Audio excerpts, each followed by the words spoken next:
What up? Yo, What up? What up? What up? We're back. yes, sir. It's We're back. it's the breakdown with the Clark brothers, Wes and Ev. And this Sir. time we're going to break down. We're doing our recap of episode 5 of season 3 of Power Book 2 Ghost. The episode title was No More Second Chances. And once again, a couple things that a lot of people thought. I have to say the editors did a good job this year with their previews, throwing people off, Yep. thinking certain things is happening when they not. People guessing, and that's what it's all about. Like we said in our previous video, that's what you want to do. It keeps you Exactly. coming You back, don't want people to know what's going on, right? expect what's going on. Right. You want people to So come back. You want us to try to guess, throw our things out there. For once again, for all you people out there, all you power sympathizers or whatever you want to call you, let these people have their fun. I mean, come on, right. shooting down the fans' theories and stuff like That's that. what Come on. after you say leave your theories and comments in Yeah. the comment section. Then when Yeah. they do something that you don't like, you start shooting them down. Yeah, so anyhow, that's what it's all about. And don't be sure to check out, make sure you like and make sure you subscribe to the channel and share this with your friends. Be sure to check out our other show that we always do in the breakdown, which is called The Original Plan. All right, Yeah. go check out. We got 2 episodes of that out, a We're third gonna one leave. We're coming gonna this leave week the links for both those shows in the description. in the description. We got 2 of them out, a third one coming this week. We're trying to put them out weekly, and you guys are getting some good responses, but just keep it coming. So, all right, so a recap of this episode pretty much started off it where it ended last episode. It's now the aftermath of Monet shooting and killing Detective Whitman, Whitman. and that was a little surprise to me too. I didn't think he'd get killed that quick. I Right. thought he was, because he was he's such a cage rattler. I thought he was gonna get away. I thought somehow he's gonna get out of that, Right. and they kill him later. And to be such a But cage rattler, he sure did fall for the Okie doke. I mean, how he did you felt, I not mean, see that yeah. coming? That just There he shows is. how, All you gotta do is send a black woman at Whitman, and, yeah, and he's all exactly. confused. He's all discombobulated. He should have just. I think also he's just so damn. He had such a hard on for Monet. Not in that way either. He wanted to nail her to the wall, but he had such a hard on for nailing Monet for Carrie's death. That guy's judgment was just all messed up, Right. So, well, that was last week. Last week he paid for that, and now we start off in the house, Monet's house, the Tejada house. She's talking. Jenny Sullivan is wrapping up her little questioning of the, at the crime scene or whatever. And Davis McClain, he is just being so quick and nasty. He does not like Jenny Sullivan. Nah, not at all. Not at all. And we love it. We love to see it. I'm sorry. I love it. Davis McClain is like, I mean, and she equally hates him. I mean, Right. they have that whole concierge theory.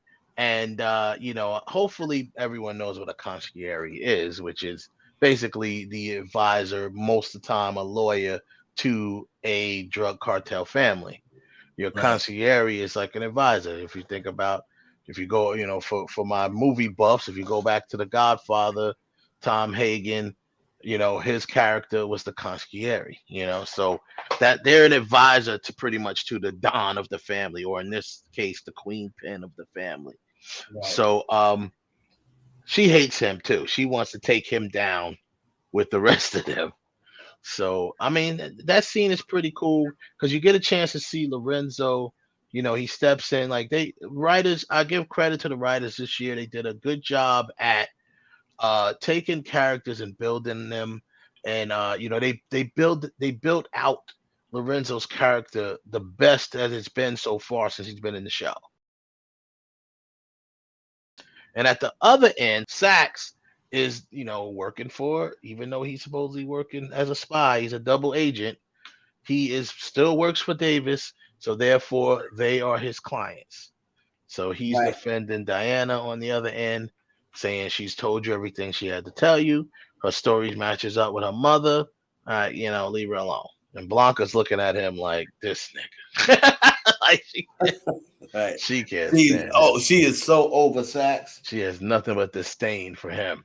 The next scene we go to is, of course, as they always do, the one true thing that they stick to in this show that I always like. You pointed it out before. Good job. They go to the classroom. Now, I Right. like that they always put the classroom scenes in there. Usually, the And, title of the the title, I show is think every revealed. single time the title Yeah, is yeah, the topic of the yeah. classroom. I think that's a little thing that they do that I like. I like that too. I think that's a good way of getting your title into it. And because nowadays people don't usually say the title of the stuff anymore within the material. So I like that though. So they Right. go into there and they're having this talk about second chances. Is America the land of second chances? And they got this whole, they got the nice banter. You get a chance to hear from everybody. This is one of those scenes I remember on Michael Rainey's show with Gianni, with their show. He said these are some of the more fun scenes that he likes to shoot because Right. it's got everybody in there. They go back and forth. People, and this is their opportunity to, if they got something to say, if they got a message that they want to put out there, they use this moment to do it. Yeah. So, saying Yeah, about how I America. always like that because you get a chance to get some of the other characters, point of view, and there's a lot. There's always small characters that people out there like. People. I've heard someone say, "Oh yeah, Rebecca, I think that's her name. She's one of my favorite characters on the show," and they barely show Yeah, her. they barely But they, show. but they, but they like her feistiness and stuff Hmm. she says in class. So this is their chance to Yeah. shine. That's pretty much self-explanatory. The next scene, we go to Western Holdings, and they're now talking to what's the black guy's name? The black RSJ, billionaire. Yeah, RSJ, I go black billionaire. Yeah, RSJ. They're in there just discussing one of their clients they're trying to close on, which will take them to Italy to make this happen. RSJ steps in and says, "Yeah, he's got." Once again, he gives his strategy. Now you can't bring this guy on and not listen to him. He's a billionaire for a reason. So right, he says, I got this strategy. We're going to make this happen. Okay. So basically, he wants to take TARIQ. At right. first, the brother or the uncle, he didn't want to send TARIQ because he's just an Yeah, he intern. thinking he want to go, and Right. no, He said, you're not no. gonna. TARIQ is the one that speaks Italian. Right. So that's He's the one that's speak that's to, his reason for bringing TARIQ because he's the yeah, only one that speaks Italian. which is cool. I like that element of him. Now that is definitely a Ghost element. Ghost was fluent in Spanish. I think he Right, spoke Italian too, but I'm not sure. But because Ghost spoke multiple languages, I think at least. right. But I don't remember off the top of my head him speaking Italian. But the fact that this one speaks Italian, Ghost That's spoke cool. fluent Spanish, which was cool. Yeah, I like that element. Nice element to add there. So anyway, he basically negotiates TARIQ to come. Well, he don't negotiate. This guy pretty much gets what he wants. And Right. he's like, look, They have to pretty much yeah. let him. If he says he wants Jesus to go with him, then Lucas better make sure he gets in touch with Jesus. Get in touch with Jesus to go because this dude gets what he wants, period. So TARIQ coming. TARIQ somehow slick talks Effie into coming. The Right. dude's like, oh, it's Make plenty. it like You a can little bring the date. plus one. Yeah. Make like a little date. Oh, yeah. That's a slick way of having a flex. Right. Get on this private jet and fly to Italy. Now, if that was Bow Wow, he'd be on IG talking about, yeah, my private My jet. private jet instead of RSJ's private jet. Stop. You capping right there, bro. So then they're in the hangar in the next scene. And this scene was weird. It's gonna come back later. This is one of those scenes that's gonna come back later Mhm. because Braden acting, like not acting like he's been there before, even though he is rich. Acting thirsty. Acting thirsty, acting like he's never been there before.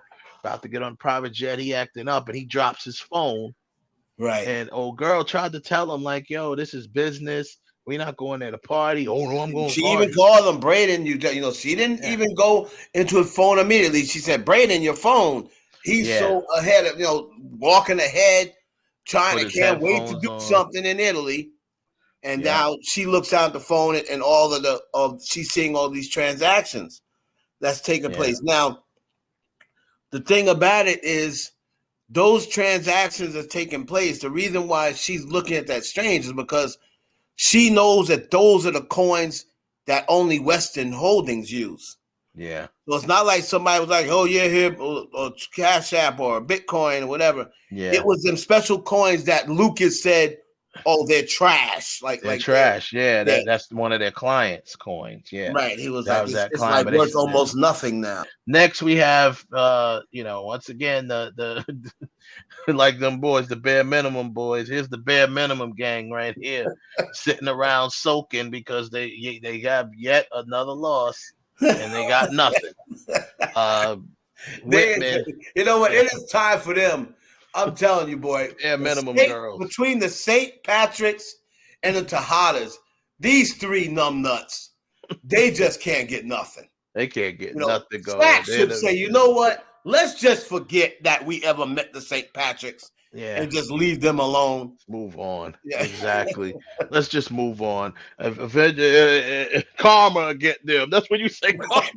Let karma catch up to them. I'm moving on. I can't deal with it. Let karma catch up to them. Man. So they're soaking about Whitman's killed. They know that Whitman. Listen to him. It's too late. Whitman. Oh, this is all he gets. Yeah, some cheap wine. To effing Whitman. Oh, that's all you get. To effing Whitman. This guy told y'all that she was the queen pen. He told y'all barking up the wrong tree with TARIQ. Too much of a hard on for St. Patrick. Right. And they still gonna go after the St. Patrick's. Then we go. So it's like a nice little, scene transitions to another drinking scene with Kane and Lorenzo. Now I like this scene because this is really the first time really that you've seen these two. Yeah. Out enjoying each other's company. And it kind of lets you know. I mean, everybody has seen all of the trailers and the teasers and everybody knew about Lorenzo. They slipped up and showed you Lorenzo's picture on top of you knew he was going to die. So you knew it was coming. You just knew it was coming. Know what episode. And then when you saw him with that blue Gucci shirt on, you knew that this was the episode. This was the episode. And like I said, and if you didn't know, let's just say you don't watch trailers, blah, blah, blah. You just knew that you heard, he's going to die sometime. You would probably figure out that this is the episode because usually what happens is, and this is the truth, this usually happens in real life. Somehow or another, God sets it up for you to reconcile or talk to people that's close to you before your demise. You know what I mean? It's people that always seems to work like that. God always seems to make it work like that. Yeah. So this was a nice scene, and I tell you right now, like we said, you got to go check out our new episode of the original plan, and we'll tell you more stuff about Kane and stuff. But if there was ever, everyone who knows me knows that I was always skeptical about Kane being this guy's son. But if there was ever a time that you would think Kane is definitely this guy's son, it's this time. Yep. This is probably the only time. This is the only time. And the reason why I love this scene is that it kind of makes you, because what's getting ready to happen. It kind of starts giving you a little bit of sympathy for Lorenzo. Mm-hmm. And, when you think about, Lorenzo and what he's been through since coming out. Yeah. And it's kind of almost like Lorenzo was better off in prison. So then, we go to the next scene, which I fast forwarded most of it until the dialogue started. The next scene is of course Drew and what's the guy's name? Oh, yep, our weekly love scene that doesn't involve women. Yeah. There's old Drew, old Playboy Drew. Oh, Playboy smashing. Drew, that guy. Boy, The only one that gets to smash on the whole He's show. the only one. Yeah, that's what I'm saying. This nigga, Drew Smasher. There you go. Adam Smasher. This guy he's smashing everything. He get all the ass, man. This guy literally get all the ass. But Drew's the only one that gets lucky on this show. So can't really tell you much about that because I fast forward it. But it was a sex scene. So then I'm gonna assume I believe when the dialogue happened. They were done by the time. They were done, and then he said something about I think he revealed to Drew. Mm-hmm. He reveals to Drew basically that the guy was a CI. He found out that guy that he hooked him up was a CI, and he didn't die. He's in the hospital. He's not dead yet, and nigga need to try to go finish the job. And he's like, I'm gonna go by myself. Don't worry about it. It's my mess. I'll clean it up. And he said, nope. I'm with you. I'm with you. We all go down if this guy talks. Right. So they're basically, it's like a little bit of a little underwhelming. I would have made it a little more suspenseful because it's not like a race between him and Blanca to get to this guy. You know what I'm saying? Right. Like they could have made it a little bit more suspense. A little more suspense, and then it was too easy. So then they just kept it real with the money. Once they find out the guy dies, they get to the he leaves, and then is it the next? I think it's the very next scene that they go to the hospital. Right, they're in disguise. They go to the hospital. One thing I like that did not happen, I like that they didn't have these two guys go in there to the hospital and be able to kill this dude without getting. Yeah. I'm glad they didn't let that soap opera type stuff happen. Yeah, the guy dies. He was dying anyway, but he officially dies before Blanca could talk to him. And then cops tell Blanca that they, he can go. You can go and claim his things, his phone, what have you. Mm-hmm. I think they heard that. They did. They did. So they went down there before her. Left a wad of cash with the receptionist there. She gave him the file. And then when Blanca got there, as usual, Blanca too late. Blanca Rodriguez. She is if a day late and a dollar short was a person. That's Blanca Rodriguez. She always has the right. She always figures it out. Yeah. But she figures it out too late. Right. Or she never has proof. Right. So there she go. Day late and a dollar short was a person. That was pretty much that scene. We jumped one scene ahead because in between that scene was when Monet went to see the Castilla woman. Right. I forget her name. She went to see Evelyn. And, Evelyn Castilla. And basically put it out there that Lorenzo killed Frank. Lorenzo put a hit on Frank. Put the hit on Frank because when he found out that he snitched. And she's basically telling her now, and Monet's telling her this because Monet obviously doesn't want to put the blood on her hands. She don't want to put on her hands, so she's telling her. She wants someone else to do it. And to her surprise, Evelyn was like, "No." First of all, Evelyn don't trust Monet. She knows she's up to something. Yeah. Second of all, she's like, "No, I'm not gonna put my sons in harm's way." Mm-hmm. Yeah, I care more about my sons. I love Frank, but I love my son, so I'm just gonna let it go. So Monet is like, "Well, just know that I told you, what have you." But Evelyn isn't going to kill. Basically, telling her she's not going to do anything to Lorenzo. Yeah, and she's not going to tell her sons. So she know they will do something, right? Because she knows she will do something. And her telling Monet that kind of end up she slipped up there. Yeah. So she said, I'm not going to tell. So that was, pretty much Monet's like, okay, well, you could trust me, or can I trust you not to say to nobody? And she said, as much as I can trust you. As much as I can trust you. Good answer. Because you can't trust Monet's ass. You can't trust Monet. Basically. So then we shoot to, they go to the meeting. I guess they're in Italy. They go to the meeting. Not too big of a scene, but it's just a Right. they showing They just RSJ basically do let his them thing. know that they basically let them people know because they were trying to strong on them at first. Yeah, And then they basically let them know that, nah, we know that you guys patterns ain't right. Y'all are doing something with some sort of fuckery with the patterns, and we know about it. So because we do know about it, you're gonna have to, and they pretty much set their terms. those are the RSJ was terms. playing hardball. That's what he does. He's a billionaire for a reason. So he did what he did. They got it, and that was that. That was a pretty cool scene just to see RSJ flex a little bit, just to show this dude is a real dude. He's a billionaire. Right. Then he cut to Effie and TARIQ they're in at a restaurant outside. And then who pops up but Norma? And of course, Norma and that freaking annoying sidekick of that hers. bootleg Jeffrey. Yeah, this guy, exactly. From Bel Air. Right, he's Jeffrey with a J.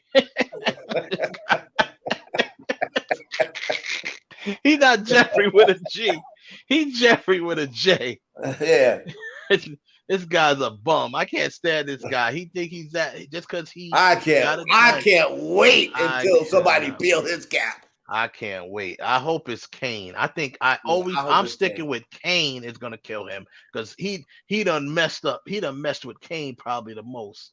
You know what I'm saying? He bust Kane over the head with the gun when they first met him. Yeah. He talking on stuff. He threatened Kane's sister. Yeah, Kane gonna be the one to put a bullet in this guy, and I can't wait. I never wanted a nigga to get killed more than this. Yeah, probably I ain't felt this way since Sax. I used to want Sax to catch a bullet. I've wanted him to catch a bullet for so long. I want this guy to catch a bullet ASAP. But anyway, so Noma, just basically they keep holding this. And I can see why TARIQ is gonna say eventually in the season, I'm tired of playing defense all the time. Right. Play offense because this guy like now you come back. Mecca. Keep mentioning Mecca. You replace Mecca. Look, man, I never said I wanted to replace Mecca. You came out here. I just said what I had to say to get y'all off my neck. Yeah. For you to kill me. I don't want to replace Mecca. Now get on out of here. I'm tired of these two. Talk about Mecca. Mecca is dead. Mecca's dead. Why would I want to replace him? I'm gonna end up like him. I don't want to be dead. So now we go back to Italy, and Braden and Effie are they get into this part of the house where it's his study. That's where they supposedly probably talk their business. So they figured that's where it is. Well, Effie kind of figured this is where it must be because it has to be somewhere in here. This is where they talk their business. And it's got to be somewhere that they wouldn't see it because they haven't found it yet. So they got to start looking under stuff. Braden's dumbass he did find it, but then he gets caught by one of the Italians, and they're like, "What are you doing here?" He actually didn't get a chance to get the listen device. They took him out of the room. Effie dips back in the room, grabs the device. And she also gets confronted by one of the times, but she just kind of bats her eyes and shakes her ass, and they like, okay, takes her tits, bats her eyes, and then she's walking out arm in arm. Walking out with him arm in arm with him, with some Italian dude that looks. I mean, this guy, he was already open from Effie. So then now once again, like I said, that build up. They go back to the Tejadas. The Tejadas are at dinner. And they're talking, and they're, Lorenzo done made his famous dish, and everybody's like, they feel like this is probably one of the first times ever that they kind of sat around like they a family. Sat around. Diana's back home. He's already made peace with her. Legend said, "No more. You don't have to do it no more. You're gonna be the first." He may have said that in this episode. He did. He said, "You don't have to do it no more." Yes, he pretty much made peace with her. He made peace with her. He said, "Listen, you're gonna be the first person in this family to graduate. To have a college degree. Yeah, graduate college. So we can't. We got to make sure you good." So then they cut back to Italy where they're beating up, surprisingly jacked Braden. No homo. I'm just saying. I'm like, okay.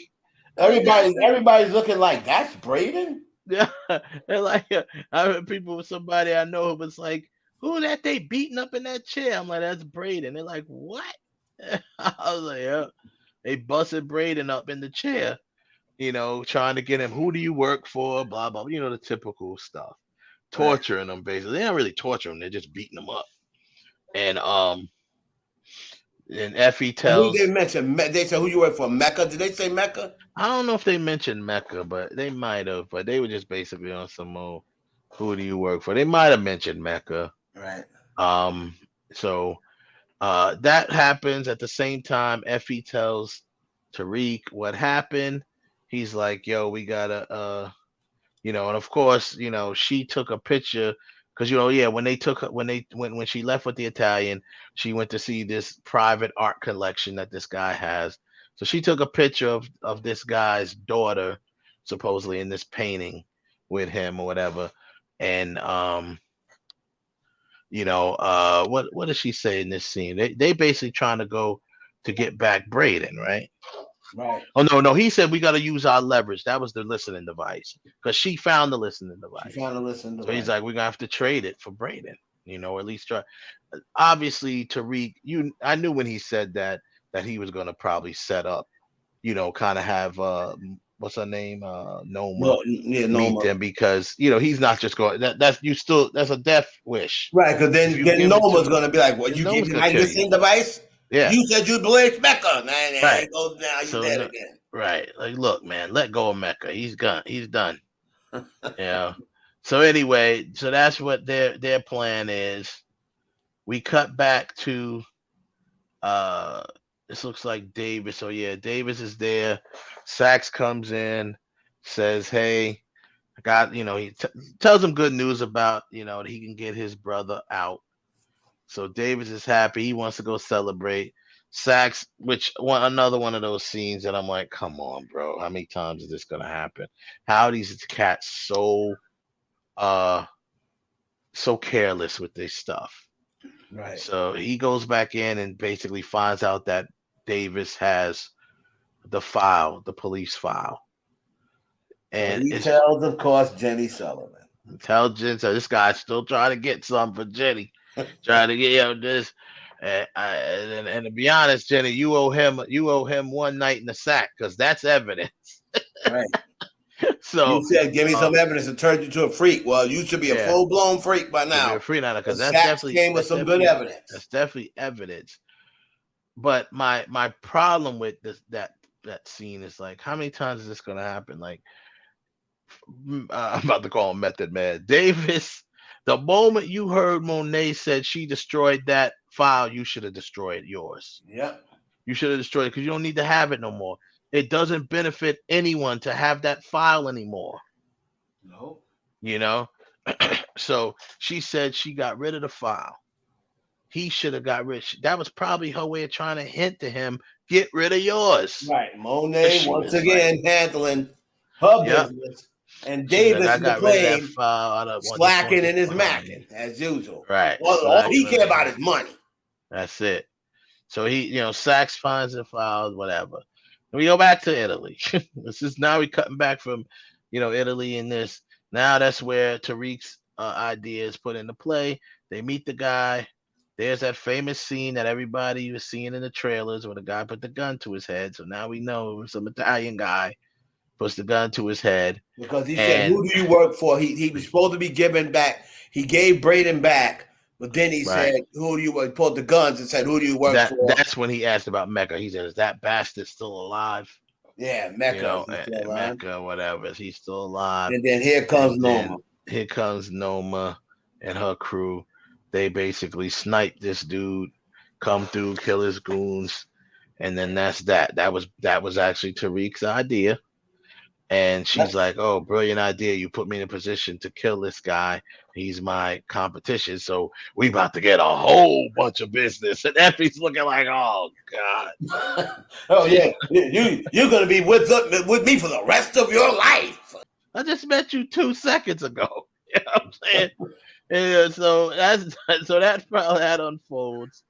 Effie's just like, Jesus Christ, now we can't. It's like you get deeper and deeper. Every time they give you a task, they move the goalpost for you. You still get it done, and then they just keep going. Yeah. So that's they're talking about to leave Italy. They kind of like talk about it, and they just get on the plane. So then we go back to Tejada's, and this is where the come to Jesus moment happens. Where Lorenzo decides to come clean with Monet and tell her what happened, and he was sincere about it. It was sincerely an accident. He tells her what happened. She slaps the tar out of him. Right. And And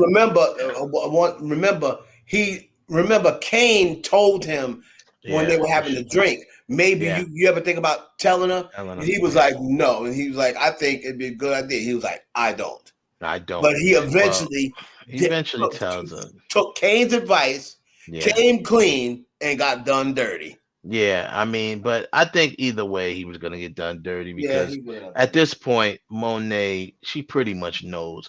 Him admitting it just takes away the trouble of her figuring it out for sure. Probably the only reason why he didn't get killed yet is because she wasn't 100% sure. She was 99.9% sure, but she wasn't 100% sure that he did it because she can't figure out why he would have done it. You know what I mean? And he explained it was an accident. I blah blah blah. And see, they get into a little argument. She smacks him, throws stuff at him, and basically says, "You got to get out." And she said, "Because of the respect of our children, you're not going to get the bullet you deserve." Right. Boy, Monet is cold, buddy. Wow, that is just. I tell you right now, boy, this bullet you deserve. So get out of my house and get out of New York. These Power Universe women, especially her and Rock, boy, they talk greasy to men all day long. Yep. It's like, yo, this is like, so she tells him, you gotta go. We'll tell the kids we're separating, and that's that, And he's like, all right. He gets out, and then that's the end of that scene. Now we go where Sax, desperate ass, follows Jenny Sullivan to the house that he's texting her. She's not responding to any of his texts. So he said, you know what? I'm a follower, like a jealous, crazy lover. Yep. Follows her to where Lauren is, gets into a discussion with her, and he's basically saying, what's going on in there? Why you have somebody? Why you got a guard out here? Who you holding? And then, he basically, what makes Lauren come out is by him saying, I went along with you because you have this theory that TARIQ killed Lauren when I know he didn't. Right. You know what I'm saying? And he's saying that now that caught Lauren's attention. Like, wait a second. Right. And she steps out. That's the scene from the trailer of her standing on the porch saying that she wants the truth. Oh. She basically like, what are you talking about? And he said it. Now, when he finds out, he's like, what? He's like, you see what? You used me and you used her. Yep. You manipulated me and you manipulated her. Mm-hmm. And still didn't give me no ass in the Still didn't give me no ass behind it. She's saying, are you lying to me too? Poor Lauren. You know what? People, all you people out there that's trying to, get a shit on Lauren because she's a snitch. She's a snitch. Lauren is just naive. She's just a person that's she was manipulated into being a snitch. Like, I understand. People don't understand. Trust me, Lauren represents the majority of people out there that's not about this life. They don't know this stuff. Right. They don't know about that cold street stuff. No snitch. This, that, and the other. They don't know about that. This girl is a regular girl. Don't work for her. And she was brought into this mess from TARIQ. TARIQ brought her to this. And that's why TARIQ wanted to send her away to be safe, because it was TARIQ who brought her into it. He could have easily just gave her the brush, knowing what type of life he's in and knowing what she is in. But no, TARIQ kept pressing. Yeah. He kept pressing she was blowing him off at first. He kept pressing. Yeah. kept pressing, broke up her and her boyfriend and everything. Yeah. And that's the thing. So he brought her into this life, and she doesn't know that's not for her. She's not built for this. So everybody out there crapping on her. I mean, Saying you she's got got to go. I do truly hope that the writers aren't that lazy that they're going to bring Lauren back just to kill her again. That'd be dumb. Terrible writing, and the writers have been doing pretty good this season. Yeah, they've been pretty good. For them to bring her back to kill her makes no sense whatsoever. Right. So then you see the Tejadas real quick. They still playing spades and having fun as a family. Lorenzo's not there, obviously, because he got kicked out. But Monet says, we got to talk to y'all about something. She's basically going to tell them that she's getting, they're getting separated. Separated. And puts that out there. So that's a nice little, once again, little family scene. And then we cut to Lauren, texting TARIQ when he gets up, says, meet me at this place. He doesn't know who it is. He goes out there, and it's Lauren. That's another famous scene from the trailer where she has the hood on. She has a box cutter in her hand, and she's just trying to tell him, I want to know the truth. This, that, and why did you do it? Why did you have Effie? And he's just like, what are you talking about? And he's like, I thought you was dead, blah, blah, blah. So it comes out, he finds out at this moment that Effie tried to kill her, and Braden was involved. She said, Braden gave me to Effie, and she tried to kill me. Yep. And he's like, what? So, she's trying to say, look, if you gave that order, and he's like, yo, I would never do that, blah, blah, blah. I mean, she basically tells TARIQ that the feds are building a case against you. Yeah. So she warns TARIQ, goes to him and warns him. Now, if she was a snitch, would she go and warn that's the first thing she did. Yeah. She went to TARIQ and tried, even after seeing him and Effie living their best life, she still have not snitched on TARIQ. Yeah. So does it sound like someone who wants to put TARIQ away? No, she doesn't want to. She wants to, she hasn't given them one thing on TARIQ yet. And she doesn't really have anything on him because she's never witnessed TARIQ do any crime. Right. It kills me when the people saying, "Oh yeah, but it's a crime organization, so she's got stuff on Braden and Kane." F Kane. Kane tried to set TARIQ up to take a fall. Send Kane's ass to jail. Been lying to TARIQ for this whole entire time, and Effie is only really cares about herself. Why the hell should he care about them people? Yeah, and I could see that down the line. She might set Kane's ass up. She might, just say that he did everything, not TARIQ. You know what I mean? Right. But Right. But anyway, so that happens. TARIQ goes back. Effie's like, "Hey, you okay?"